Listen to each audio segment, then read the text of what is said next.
Sir मैंने RRB clerk सबसे पहला एग्जाम दिया था हाँ। और मेरा आरआरबी क्लर्क प्री नहीं निकला।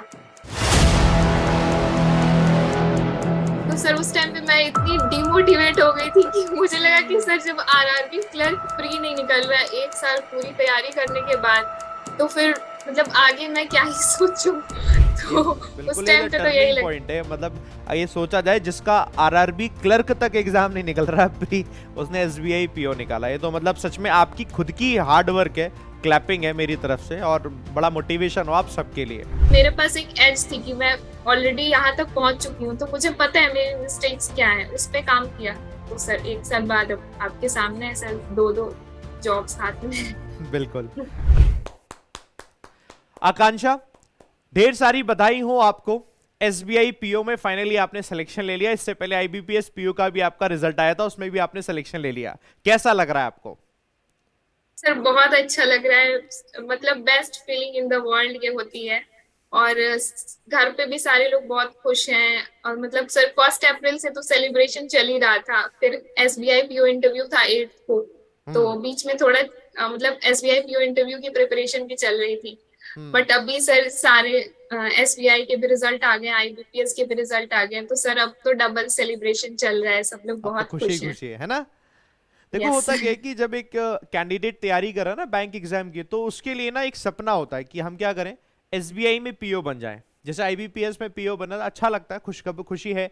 लेकिन एसबीआई में पीओ बनना हर किसी का सपना है कि हमने टॉप लेवल का एग्जाम है, क्रैक कर लिया, अब आगे की लाइफ है, हम आगे लगेंगे। तो ये बताओ पूरी जर्नी मुझे, कब से आपने स्टार्ट किया था एक्चुअल प्रिपरेशन करना, किस ईयर से? हाँ सर मैंने ग्रेजुएशन और मास्टर्स बीएचयू से कर रखा है, और ठीक है। 2022 में मेरा एमएससी कंप्लीट हुआ। ठीक फिर है। उसके बाद सर उस टाइम कोविड था, और मेरा जो फील्ड था जियोलॉजी, उसमें सर थोड़े से मतलब जॉब थे बट थोड़े से कम थे, और मतलब फील्ड वर्क उसमें ज्यादा होता है, तो फिर मैंने सोचा कि मैं बैंकिंग की तरफ शिफ्ट करती हूँ। हम्म। तो उसके बाद सर लाइक जैसे सारे एस्पिरेंट करते हैं, यूट्यूब पे जाओ how to prepare for banking examinations, hmm. तो हम्म। यहीं से स्टार्ट हुआ। फिर बहुत सारे वीडियोस आए, बट सर फिर आप लोगों के टीम एवीपी के वीडियोस मैंने हम्म। देखे, और मैंने इंग्लिश से स्टार्ट किया सर। सबसे पहले आपके वो बेसिक टू हाई इंग्लिश वाले आपके उस टाइम सीरीज चल रही थी, तो हाँ। वो मैंने सारी कंप्लीट कर डाली। उस टाइम कोविड था तो क्लासेस भी नहीं चल रहे थे, तो मैंने सर सबसे पहले इंग्लिश से स्टार्ट किया और आपकी सारी बेसिक टू हाई वाली वीडियोस देख डाले। और उस टाइम सर मैं सिर्फ इंग्लिश ही करती रहती थी, और बाकी मैं थोड़ा सा सिर्फ कॉन्फिडेंस भी नहीं था, और इंग्लिश पढ़ना इतना अच्छा लगने लगा था। तो सर उस टाइम तो सिर्फ इंग्लिश इंग्लिश करती रही आपके वीडियोस देख के। उसके बाद फिर लगा कि नहीं, सिर्फ इंग्लिश नहीं और बाकी सब्जेक्ट को भी टाइम देना पड़ेगा। सही बात है। तो फिर धीरे धीरे सर मतलब कोविड टाइम पे ही मैंने फिर, आप लोग उस टाइम ऑन अकेडमी पे पढ़ाते थे, तो फिर हम्म। वो सब्सक्रिप्शन लिया प्लस का, हम्म। वहां से पढ़ा। फिर धीरे धीरे सर 2021 के अटेम्प्ट्स दिए, तो सारे एग्जाम्स तो नहीं हुए सर, आईबीपीएस पीओ इंटरव्यू तक गई, बट फाइनल सिलेक्शन नहीं हो पाया, क्योंकि सर मेंस वही मिस्टेक्स जो सारे एस्पिरेंट करते हैं ऑलमोस्ट, तो मेंस अच्छे आप से नहीं पढ़ा। पहले ही अटेम्प्ट में आईबीपीएस पीओ मेंस तक पहुंच गए थे, प्री क्वालिफाई हो गया सर था? इंटरव्यू तक, इंटरव्यू तक। इंटरव्यू तक? हाँ, मेंस क्वालिफाई हो गए, इंटरव्यू तक पहुंच गए थे पहले अटेम्प्ट में। तो ये हाँ तो सर। सच में मतलब तारीफ वाली बात है, बहुत बढ़िया, वेरी गुड। फिर जब नहीं हुआ तो उस वक्त तो बड़ा टेंशन, दिमाग खराब हो गया हो कि हम इतने कोने और तक पहुंच सर गए। बहुत बुरा लगा। फिर सर आप लोग के वीडियोस आते रहते थे रेगुलर कि if hmm. You are failed in IBPS then watch this, तो सर वो सब देख के सर बहुत मतलब मोटिवेशन मिलता था। फिर मतलब उस फर्स्ट अटेम्प्ट से सर ये सीखने को मिला कि सर मेंस को ज्यादा टाइम देना पड़ेगा, क्योंकि प्री तो हो चुका था, सही और बात है। अटेम्प्ट और मेनली मेंस में नंबर कम थे, इस वजह से हम्म। ही फाइनल सिलेक्शन नहीं हो पाया था। इंटरव्यू में भी ठीक ठाक मिल गया था, हम्म। और इंटरव्यू को भी मैंने उतना मतलब अच्छे से प्रिपेयर नहीं किया था, फर्स्ट अटेम्प्ट था तो मतलब हम्म। ऐसा उतना सीरियसली लिया नहीं था। और ऐसे लोग बोलते हैं 20-80 का रेशियो है, तो इंटरव्यू तो जस्ट फॉर्मेलिटी है, तो वो सब मतलब बहुत सारे मिसकॉन्सेप्शन दिमाग में बन गए थे, तो वो सही सारी बात है। मिस्टेक्स किया फर्स्ट अटेम्प्ट में। उसके बाद सर फिर वही 1 अप्रैल को 2022 में रिजल्ट आया, तो वही थोड़े से पॉइंटों से रह गए सर। तो फिर अब रियलाइज हुआ कि नहीं नहीं, अब मेंस को अच्छा करना पड़ेगा। और सर एक बात मैं और बोलना चाहूंगी, मतलब फर्स्ट अटेम्प्ट में ही मेंस तक जाना, वो जस्ट बिकॉज ऑफ इंग्लिश बोलूंगी मैं, क्योंकि मेरे इंग्लिश में बहुत ज्यादा स्कोर आ गए थे मेंस में, तो ओवरऑल कितना था मतलब आपका क्लियर मेंस हो। में, याद है? सिर्फ 31 अराउंड था। 31 था? वाह, हाँ वेरी सर। गुड, बहुत बढ़िया। चलो बहुत बढ़िया। तो कोई भी अच्छा मुझे एक बात एग्जाम में बताओ, इंग्लिश। जैसे हाँ सर। अच्छा इंग्लिश में आपको चलो एक इंटरेस्ट होता है, जैसे हर किसी स्टूडेंट का ना एक किसी सब्जेक्ट में इंटरेस्ट होता है, मैथ्स में, रीजनिंग में, इंग्लिश में, एक हाँ में इंटरेस्ट था तो आपने उसको टॉप लेवल पर ले गए। तो जैसे मेरे पता है एक मिसकंसेप्शन और है, किसी को लगता है एक सब्जेक्ट में इंटरेस्ट है तो उसको पढ़ो, ये अब आपने खुद से मतलब महसूस किया होगा, दूसरे में इंटरेस्ट नहीं था उसे आपने कम पढ़ा होगा, लेकिन बाद में आपको उसे पढ़ना पड़ा। यहां से एक एडवाइस भी निकल कर आती है कि जो आपको इंटरेस्टिंग लगता है उसको लेकिन आपको सुपर्ब कर लेना है, और बाकी को भी हाँ। लेकिन पढ़ना तो पड़ेगा बाकी वरना को एग्जाम नहीं एटलीस्ट निकलेगा। एवरेज पे तो ला ही दो, क्योंकि सर एवरेज पे तो लेकर ही एवरेज आओ। पे तो लाना ही पड़ेगा, और अगर ट्राई करो, अगर पॉसिबल है तो और भी अच्छा करो। बाकी एक स्ट्रॉन्ग जोन तो आपका है ही। हम्म। तो फिर उसके उसके बाद बाद सर क्या फिर हुआ? हम्म। उसके बाद सर फिर वही मेंस पे ज्यादा फोकस किया इस अटेम्प्ट में। हम्म। और वही सब देखा कि मतलब पहले अटेम्प्ट से सर इतना तो समझ आ गया था कि मेंस पे ज्यादा फोकस करना है, क्योंकि हम्म। प्री प्री पढ़ने से तो कुछ होगा नहीं, अल्टीमेटली जॉब तो आपको मेंस ही दिलाएगा। एग्जैक्टली। तो इस बार सर मैंने मेंस पे बहुत मेहनत की। मेंस स्टार्टिंग से ही सर मैं मेंस को लेके फोकस थी, मेंस के मॉक लगाती थी, इंग्लिश भी मेंस लेवल का ही करती थी। हम्म। मेंस के मॉक से ही करती थी, तो उसका सर फायदा प्री में भी देखने को मिला था, प्री में भी डिसेंट स्कोर हो जाते थे। अब एक और सवाल मेंस बन की। रहा है यहाँ से, आप इसका जवाब मतलब मैं देता हूं लेकिन आप दोगे तो बच्चों को समझ में आएगा। सवाल ये कि हमें मेंस लेवल को ही टारगेट करके पढ़ना चाहिए, प्री अपने आप ही निकलता चला जाएगा, ये सर प्री। अग्री करते हैं? हाँ सर प्री बस मतलब जब आपका प्री पास आए तो 10-15 दिन मॉक लगा दो, बाकी वो मेंस में कवर हो ही जाएगा, और बाकी pre is all about speed. और सही बात मेंस है। में कॉन्सेप्ट अच्छे हो जाएंगे ऑलरेडी, तो प्री ऑलरेडी मतलब इजी लगने लगता है सर पहले से ही, अगर आप मेंस पढ़ रहे हो तो। सही बात है बिल्कुल। फिर क्या हुआ? आपने मेंस की तैयारी करी, खूब अच्छे तैयारी करी, पहला एग्जाम आया, आपने क्लर्क भी दिया था क्या आईबीपीएस का? हाँ सर, बट फाइनल सिलेक्शन नहीं हो पाया। क्लर्क में नहीं हुआ, पीओ में हो गया। आईबीपीएस क्लर्क फाइनल नहीं हुआ, और एसबीआई क्लर्क सर मैंने फिल किया था, बट उस टाइम पे आईबीपीएस मेंस था, तो मैंने सर उतनी प्रैक्टिस नहीं की, तो वो भी प्री नहीं क्लियर हो पाया। अच्छा मैंने पता है एक चीज बड़ी नोटिस करी है, आप मुझे बताना। जैसे कई बार बच्चे पता है क्या सोचते हैं कि नहीं हम पहले क्लर्क ही निकालेंगे, पीओ का एग्जाम देने से ही डरते हैं कि नहीं पीओ देंगे, पीओ डिफिकल्ट है। जैसे अब आपने अपना केस बताया, ऐसे कई बार ऐसे एग्जाम्पल्स अपने सामने हैं कि उन्होंने क्लर्क के एग्जाम दिए, क्लर्क में नहीं हुआ लेकिन उनका पीओ में हो गया। और आप तो सबसे बड़े एग्जाम्पल, आपका एसबीआई पीओ में हो गया है और बाकी क्लर्क में हुआ ही नहीं, रीजन चाहे कोई भी हो। तो इसमें और आपका सर एक एडवाइस और, क्या है? सर मैंने आरआरबी क्लर्क सबसे पहला एग्जाम दिया था, हाँ। और मेरा आरआरबी क्लर्क प्री नहीं निकला। तो सर उस टाइम पे मैं इतनी डिमोटिवेट हो गई थी कि मुझे लगा कि सर जब आरआरबी क्लर्क प्री नहीं निकल रहा है 1 साल पूरी तैयारी करने के बाद, तो फिर मतलब आगे मैं क्या ही सोचूं। ये तो उस बिल्कुल ये तो टाइम पे तो यही टर्निंग लग। पॉइंट है, मतलब ये सोचा जाए जिसका आरआरबी क्लर्क तक एग्जाम नहीं निकल रहा प्री, उसने एसबीआई पीओ निकाला, ये तो मतलब सच में आपकी खुद की हार्ड वर्क है, क्लैपिंग है मेरी तरफ से, और बड़ा मोटिवेशन हो आप सबके लिए। तैयारी करी आपने, मेंस निकाला, और मेंस निकाल के अच्छा मुझे एक बात बताओ, आप जब तैयारी कर रहे थे उस वक्त की सिचुएशन बताना, कि जब आपने मेंस पे पहुंचे, आप मेंस पे पहुंचने के बाद रिजल्ट आया होगा, इंटरव्यू के बाद आप फेल हो गए, ये वही सिचुएशन है जैसे आज एसबीआई के फाइनल रिजल्ट आया और बहुत सारे बच्चे जिनका फाइनल सिलेक्शन नहीं हुआ। उस वक्त आपने अपने आप को कैसे संभाला? क्योंकि आज तो आप आराम से बोल पा रहे हो, उस वक्त तो आपका मूड खराब हो गया होगा, आपने बहुत उस वक्त बुरा क्या लगा। फेस किया होगा, क्या दिमाग में चल रहा होगा, फिर कैसे आपने ओवरकम किया और फाइनली आप दोबारा सिलेक्शन ले लिया? सर उस टाइम तो मतलब यही लग रहा था कि इतने क्लोज आ गए हैं, तो फिर थोड़ा मेहनत और करेंगे तो फाइनल सिलेक्शन ले लेंगे। और at the same time sir ये लग रहा था कि इतनी मेहनत के बाद भी नहीं हुआ। तो सर दोनों दोनों फीलिंग थी मन में कि क्या करें, बहुत सर बहुत फ्रस्ट्रेशन हो गया था थोड़े टाइम के लिए, बट फिर वही खुद को खुद से संभालना पड़ता है सर। कोई और तो नहीं मैंने आता सोच। वैसे भी, सही बात है।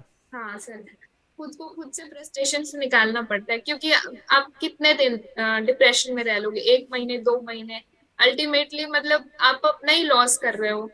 टेंशन से सर फायदा तो होगा नहीं, लॉस ही होगा। तो ठीक है, बिल्कुल थोड़े टाइम तो नॉर्मल है, ह्यूमन बिहेवियर है, बुरा लगता है, मेहनत के बाद भी नहीं होता है, बहुत बुरा लगता है। सही बात है। बट फिर खुद से खुद को संभाला कि नहीं, जब इतने पास आ गए हैं तो बस थोड़े से मेहनत की और जरूरत है। तो गिव अप तो करेंगे नहीं, एक बार बिल्कुल एक ट्राई और देते हैं और मेहनत करते हैं। और सक्सेसफुल नहीं हुए तो इसका यही मतलब है ना कि मेरे एफर्ट में थोड़ी कमी है। तो बिल्कुल मेरे हाथ में तो यही है कि मैं अपने एफर्ट और ज्यादा बढ़ाऊं और मेहनत करूं। तो वही किया मैंने। ठीक है, थोड़े टाइम तक से बहुत दुखी थी, मतलब ऐसा लग रहा था पढ़ने का मन ही नहीं कर रहा है, क्या करूँ अब, फील्ड चेंज कर लूं क्या। एक टाइम पे ये भी लगा था कि कुछ और कर लेती हूँ। बट फिर मैंने सोचा कि नहीं यार, अब इतने क्लोज आ गई, नहीं, नहीं गिव अप तो नहीं करूंगी। तो मैंने सिर्फ बिल्कुल फिर से लग गई, फिर जो गलतियां की थी उससे सीखा। तो एक तरह से एक मतलब मेरे पास एक एज थी कि मैं ऑलरेडी यहाँ तक पहुंच चुकी हूँ, तो मुझे पता है मेरी मिस्टेक्स क्या है, उस पे काम किया। तो सर 1 साल बाद अब आपके सामने है सर, दो दो जॉब्स हाथ में। बिल्कुल बहुत अच्छी बात है। और आपने ये बात बड़ी अच्छी कही कि जब हम तैयारी कर रहे हो तो इतना आगे अब आ चुके हैं, क्योंकि असल में क्या होता है, जैसे एक कमरा है, सक्सेस के कमरे का दरवाजा है, असल में उस दरवाजे के पास हम पहुंच चुके हैं, पास से पहुंच के लौट के आए। तो मतलब ऐसा तो है नहीं कि हमारे अंदर टैलेंट नहीं है, हमें आता नहीं है, आता है, बस थोड़ा सा पुश और करना है कि दरवाजे के अंदर हमारी एंट्री हो जाए। और इस साल आपने यही करके दिखाया, तो बहुत बढ़िया। यस। मुझे ये बताओ, आप जब सब्जेक्ट को प्रिपेयर कर रहे थे, जैसे इंग्लिश आपको स्ट्रांग लग रहा था पहले से, फिर भी मैं एक सवाल पूछूंगा, इंग्लिश को आपने स्ट्रांग करने के लिए खुद क्या किया, बाकी लोगों को क्या आप एडवाइस दोगे कि जैसे हम ग्रामर पर फोकस करते हैं, वो किस पे कितना फोकस करना चाहिए, बाकी कॉम्प्रिहेंशन और वोकैबुलरी जो न्यूज़पेपर रीडिंग आर्टिकल रीडिंग है, वो कितना बड़ा रोल प्ले करती है आपके अकॉर्डिंग? सर इंग्लिश मेरा पहले से नहीं स्ट्रांग था। जब मैंने प्रिपरेशन स्टार्ट की तो उस टाइम पे बहुत मेहनत किया इंग्लिश पे सर। मैंने जैसे बताया कि आपके वो बेसिक टू हाई इंग्लिश वाले सारे प्लेलिस्ट कंप्लीट कर दिया जैसे ही प्रिपरेशन स्टार्ट किया ग्रामर हो था। गई आपकी, ठीक है। हाँ, तो ग्रामर तो सर वहां से कवर हो गई थी। हम्म। उसके अलावा सर ग्रामर के जो बेसिक रूल्स होते हैं, आप भी बहुत सारे वीडियोस बनाते रहते हैं, प्रोनाउन से लेके नाउन हाँ से वो लेके कर वो लिया हम सारे लोगों ने। वीडियोस। हाँ, तो एडिटोरियल उसमें सर पढ़ते जो थे, एडिटोरियल हाँ एडिटोरियल पढ़ते थे सर। फायदा होता था। आप बहुत सर, ठीक है, बहुत ही फायदा चलो होता था। बाकी बच्चों को भी मालूम पड़ता है कि हाँ फायदा होता था एडिटोरियल पढ़ने से, एसबीआई सर में जो सेलेक्ट हुआ एडिटोरियल उसमें पढ़ने भी से है। तो मेंस हाँ में तो बहुत ही फायदा होगा आपको। अभी हाँ लग रहा होगा कि क्या ही पढ़ रहे हैं, बट सर वो आपको दिखेगा, एग्जाम में दिखेगा। जब वहां पे मतलब डिफरेंट टाइप के पैसेजेस आएंगे तो आपकी कॉम्प्रिहेंशन स्किल्स अच्छी रहेगी, तो आप कर लोगे उसको। चलो बहुत बढ़िया। तो अच्छा मैं आपसे एक सवाल पूछूं, अभी आपके करंट में देख रहे हो एडिटोरियल, करंट में पिछले 2 4 5 10 दिनों में?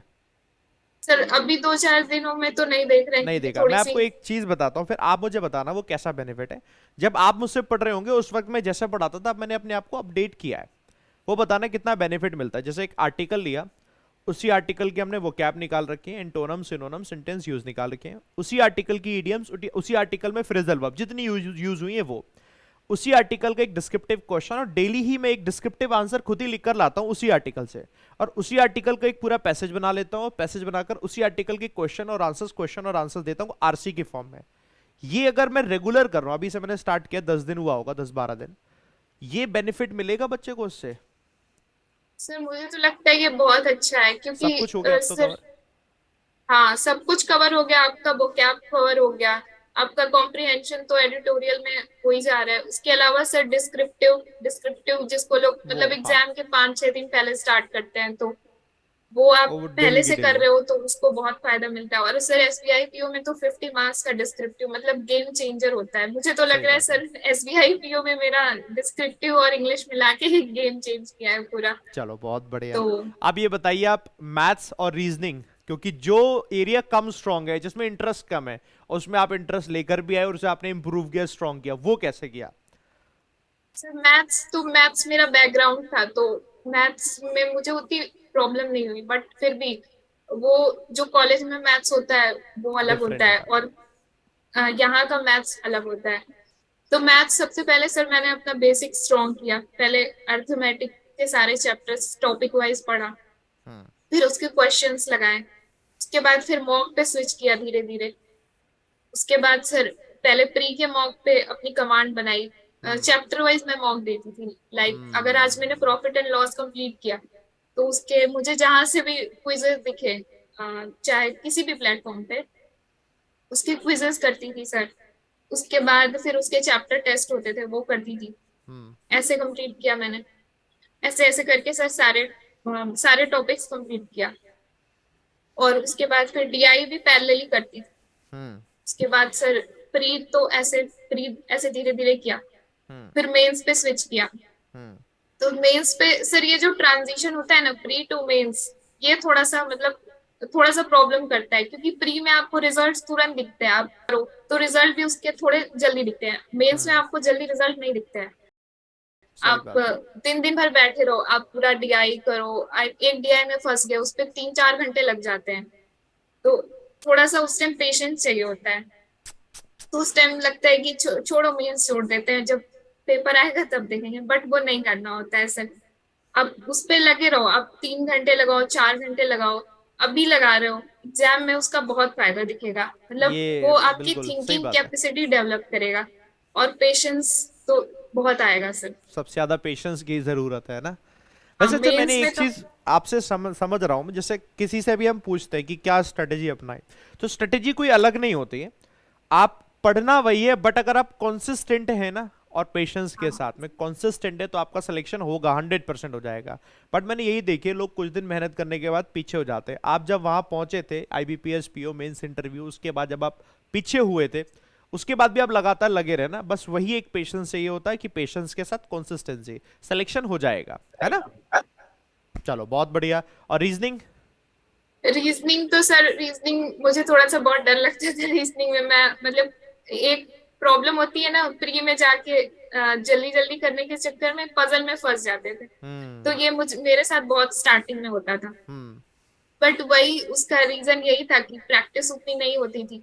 हम्म। फिर मैं प्री प्री की पजल्स के लिए सर वो पुनीत सर की बहुत सारी पजल सीरीज आती थी, जैसे हम्म। 8 बजे 8 पजल ऐसे करके, हम्म। एक 10 बजे 10 10 बजे पजल। 10 पजल। हाँ हाँ। हाँ। हाँ, हाँ तो हाँ हाँ। वो सारी की मैं क्लासेस नहीं होती देख पाती थी। उसकी हम्म। सारी पीडीएफ में कलेक्ट करके और सारी सॉल्व कर डालती थी। बहुत बढ़िया। पजल मैंने ऐसे इम्प्रूव किया, बहुत सारी प्रैक्टिस की सर, बहुत सारी प्रैक्टिस की और ये क्योंकि। अब मुझे बताइए, आप जब गए थे इंटरव्यू में एसबीआई पीओ में, है ना, तो इंटरव्यू में आपसे कुछ क्वेश्चंस पूछे गए होंगे करंट अफेयर जीए को लेकर, या और भी क्वेश्चंस, तो कुछ कुछ जो याद हो वो आप बताइए। सर एसबीआई पीओ में मुझसे पूछा था, प्राइमरी मार्केट सेकेंडरी मार्केट पूछे थे। ठीक है। फिर उसके अलावा सर ये पूछा था कि रिसेंटली कौन से बैंक ने स्टार्टअप्स के लिए डेडिकेटेड एक ब्रांच स्टार्ट की, ये पूछा था। उसके अलावा सर मेरे प्रोफाइल से रिलेटेड पूछा था, लाइक मैंने जियोलॉजी से मास्टर्स किया है, तो उन्होंने पूछा था कि मतलब तुम बैंकिंग में क्यों आना चाहती हो। क्या यूजर्स का, है ना। हाँ हाँ, क्या क्या जवाब यूज था? है। वही सर, ये मतलब मेरा आंसर था कि हाँ, मेरा सब्जेक्ट डायरेक्टली बैंकिंग से रिलेटेड नहीं है, लेकिन हाँ। मतलब मुझे लगता है कि आप कोई भी एजुकेशन लेते हो तो वो कभी भी वेस्ट नहीं जाती है। किसी और वे में वो आपकी पर्सनैलिटी डेवलप करती है। और जियोलॉजी पढ़ के सर मैंने काफी कुछ सीखा है। मतलब मेरा फील्ड वर्क होता था जियोलॉजी में, तो वो मैंने उनको समझाया कि जियोलॉजी में मैंने फील्ड वर्क किया है काफी, तो बैंक में भी अगर फील्ड वर्क होगा तो मेरे लिए फील्ड वर्क कोई नई चीज नहीं होगी, मैं यूज टू हूँ इसकी। पता है, ये इसके क्वेश्चन अलावा। बड़ा मतलब इंटरेस्टिंग और ट्रिकी क्वेश्चन है, और इसका जवाब सबको चाहिए। और कि जिसका मतलब फील्ड कुछ अलग है, उसने अपने ग्रेजुएशन पोस्ट ग्रेजुएशन में पढ़ा हुआ, और अब आपने ये बता दिया ना, तो इससे बाकी सब स्टूडेंट जो देख रहे होंगे ना, उनको कॉन्फिडेंस आ जाएगा कि आपने जो भी पढ़ा हुआ है, जवाब इस तरीके से एकदम रियल अगर आपने जवाब दिया तो सही। क्योंकि अगर किसी ने आर्ट्स से कुछ सब्जेक्ट पढ़ा हुआ, नहीं काम आ रहा बैंक में, किसी ने कॉमर्स किया है, जरूर थोड़ी ना वही बैंक में आएगा, है ना। तो बहुत अच्छा है। हाँ, ठीक। तो और भाई ऑनेस्टली बोल दो कि, और थोड़ा बहुत मतलब कि बोलते नौकरी हैं ना चाहिए हमें। इंटरव्यू में, फेक मत बनो, रियल रहो, बट रियल में भी बेस्ट, बी द बेस्ट हाँ। यू। तो वो वर्क करता है ऐसे। बहुत तो बढ़िया। इंटरव्यू का मेरा परफॉर्मेंस है, आईबीपीएस में भी मुझे इस बार इंटरव्यू में 84 अराउंड मार्क्स मिले, और एसबीआई के तो अभी स्कोर कार्ड पेंडिंग है, तो लेट्स सी। स्कोर कार्ड आया है तो बताना भी जरूर कितना स्कोर आया, ठीक है। तो जीए को कैसे कवर किया था आपने, प्री के टाइम भी पढ़ रहे थे क्या? हाँ सर, क्योंकि मैंने मतलब पिछला अटेम्प्ट दिया था तो मेरे जीए में बहुत कम मार्क्स थे, तो हम्म। मुझे मतलब रिस्क नहीं लेना था इस बार एनी हाउस सिलेक्शन चाहिए था, तो स्टार्टिंग से ही मतलब जब से नोटिफिकेशन आ गया था तब से मैं मोर और लेस थोड़ा बहुत करती थी। प्री एग्जाम तक उतना टाइम नहीं दे पाती थी, बट डेली का कहीं से देख लेती थी, या तो अभिजीत सर की वीडियोस, या फिर कहीं से भी या फिर हम्म। ऐप से देख लेती थी। हम्म। बट जब प्री दे के आए उसके बाद से जीए के फिर लिए बहुत डेडिकेटली एक डेडिकेट। टाइम स्लॉट हाँ, आपने बना लिया उसके होगा बाद जीए से के लिए। बहुत टाइम स्लॉट मतलब ड्यूरेशन बढ़ा दिया। बट टच में मैं जीए के थी रहती थी प्री से, नोटिफिकेशन से ही मैं जीए के टच में थी। बट जब ठीक है। प्री दे के आया तो टाइम बढ़ा दिया। चलो बहुत बढ़िया। तो देखा जाए तो 2021 2022 ये 2 साल थे जिसमें आपकी डेडिकेटेडली प्रिपरेशन हुई, और पहले साल में आप काफी हद तक आगे पहुंच गए, तो दूसरी बार में जो कमियां थी आपने पूरी इसको सॉल्व करके एक बार सिलेक्शन ले लिया। ये है आपकी कहानी एक तरीके की। कहाँ से हैं आप? सर मैं मऊ से हूँ। मऊ डिस्ट्रिक्ट है वाराणसी के पास। वाराणसी से है, मऊ डिस्ट्रिक्ट के पास है, मऊ डिस्ट्रिक्ट से है, वाराणसी से। चलो बहुत हाँ बढ़िया। आपने सारी प्रिपरेशन ऑनलाइन ही करी है ना? हम आज के टाइम पे देखते हैं कि ऑनलाइन में एक समस्या आती है, अब आप बताना वो आपने फेस की थी कि नहीं। आपने शुरू में मुझसे बोला कि ऐसे लिखा how to prepare for bank exam, इस तरीके से ना, तो आपको एक नहीं बहुत सारी वीडियो मिल गई होंगी। आपको ऐसा हाँ सर। लगता है कि आज के टाइम में इतना बल्क ऑफ इंफॉर्मेशन हमारे पास में, कई बार स्टूडेंट कंफ्यूज हो जाता होगा और कई बार टाइम भी जाता होगा, तो उसमें आपने अपने आप को टाइम को कैसे बचाया होगा कि यार बहुत सारी इंफॉर्मेशन हो रही है और बहुत सभी टीचर्स अपना बढ़िया बताते हैं, बेस्ट बताते हैं, तो आपने किसी एक को फॉलो फॉलो किया, जैसे फॉर एग्जांपल इंग्लिश के लिए आपने मुझे फॉलो किया, तो इसमें आप क्या एडवाइस दोगे? एक ही को फॉलो करते रहें, नहीं समझ में आ रहा थोड़ा भी तो कोशिश करें क्या करें, या अलग अलग भी फॉलो किया जाए? ये आप मेरे को अपने एक्सपीरियंस से बताइए पूरा। जैसा आप बोले कि मतलब सर्च करने पे बहुत सारी वीडियोस आई, मेरे साथ भी ऐसा हुआ बहुत सारी। मैंने मतलब स्टार्टिंग में तो मैंने बहुत टाइम वेस्ट किया होगा, 1-2 महीने तो मैं मतलब बहुत सारी टीचर से पढ़ती थी और उसका रिजल्ट कुछ भी नहीं दिखता था। बस पढ़ते वीडियोस वीडियोस देखती थी, खुद से पढ़ती नहीं थी, तो उसका थोड़ा सा बहुत लॉस हुआ मुझे स्टार्टिंग में। फिर मुझे समझ आया कि नहीं, ऐसे नहीं काम चलेगा, एक ही टीचर को फॉलो करो और उसी पे स्टिक रहो। तो फिर मतलब मुझे जो बेस्ट लगा, मैं भी बहुत सारे भटकी हूँ स्टार्टिंग में। बट फिर सर आपके वीडियोस देखी तो मतलब मुझे सबसे इफेक्टिव उस टाइम पे मुझे आपका बहुत समझ आता था। और मतलब आप जिस एंथुजियाज्म से पढ़ाते थे तो वो मतलब बहुत अच्छा लगता था मुझे। तो वहां से मतलब मैंने सोच लिया कि अब इंग्लिश के लिए तो मतलब सर को ही फॉलो करना है। चलो बहुत सेम फॉर बढ़िया। क्वांट, क्वांट पे हम्म। भी मैंने देखा तो बहुत सारे टीचर्स की वीडियो आज आई, बट एक टीचर पे स्टिक किया। रीजनिंग पे भी जैसे मैंने बताया पुनीत सर की पजल वाली वीडियो देखी, उसी पे स्टिक किया। तो मतलब यही है कि एक टीचर को फॉलो करो। स्टार्टिंग में ठीक है तुमको थोड़ा सा प्रॉब्लम आएगा कि मतलब किसका मुझे समझ आ रहा है। हाँ, पहले मुझे लगता है एक्सप्लोर करते रहो, फिर जहां जिस टीचर को लगा कि हाँ ये वाले कॉन्सेप्ट हमें समझ में आ रहा हाँ है, वहीं फिर पे रुक सब जाओ। पूरा कंप्लीट कर लो। ये एक सही वहीं पे चीज है। रुक जाओ, हाँ जहाँ पे तुमको लगा कि हाँ इन सर का मुझे अच्छे से समझ आ रहा है, बस उसके आगे फिर नहीं बढ़ना है। फिर वहीं पे उन्हीं को ब्लाइंडली फॉलो करो और रिजल्ट तुमको खुद देखने को मिलेगा। चलो बहुत बढ़िया, मुझको सुनकर बहुत अच्छा लग रहा है। मुझे लगता है आपकी इस वीडियो को देखकर हजारों लाखों बच्चे देखेंगे, उनके अंदर वो मोटिवेशन आएगा कि अगर उनका एक आरआरबी क्लर्क एग्जाम नहीं निकल पा रहा, कोई उनसे कहता है कि तेरा ये एग्जाम भी नहीं निकलेगा, तो इसका मतलब ये बिल्कुल नहीं कि कोई बड़ा एग्जाम नहीं निकल पाएगा। सारा खेल है मेहनत करने का। दूसरा, उन बच्चों को बड़ा मोटिवेशन मिलेगा जो लोग फेल हो जाते एंड एकदम कोने में आकर इंटरव्यू के बाद फेल हो जाते हैं, क्योंकि वो आपने फेस किया है और उसके बाद भी सिलेक्शन लिया जा सकता है। बस एक काम फॉलो करना है कि कंसिस्टेंसी बनाए रखो और थोड़ा सा धैर्य और पेशेंस भी बनाए रखना है। आकांक्षा, बहुत बढ़िया लगा आपसे बात करके और ढेर सारी शुभकामनाएं हैं मैं आपको देता हूं मेरी तरफ से, पूरी टीम की तरफ से, और आप फ्यूचर में भी जैसे बहुत सारी ऐसी आगे अचीवमेंट्स लेते जाएं। अब आप मुझे अगर अभी बता सके तो आपका आगे की कुछ प्लान्स हैं? एसबीआई पीयू में आप जाएंगे, फिर आप एग्जाम्स देकर और आगे बढ़ना चाहते हैं, या किसके सर अलावा भी आरबीआई, स्ट्रीम चेंज करके आरबीआई में सर जाएंगे? आरबीआई टारगेट करना, आरबीआई आरबीआई, ग्रेड।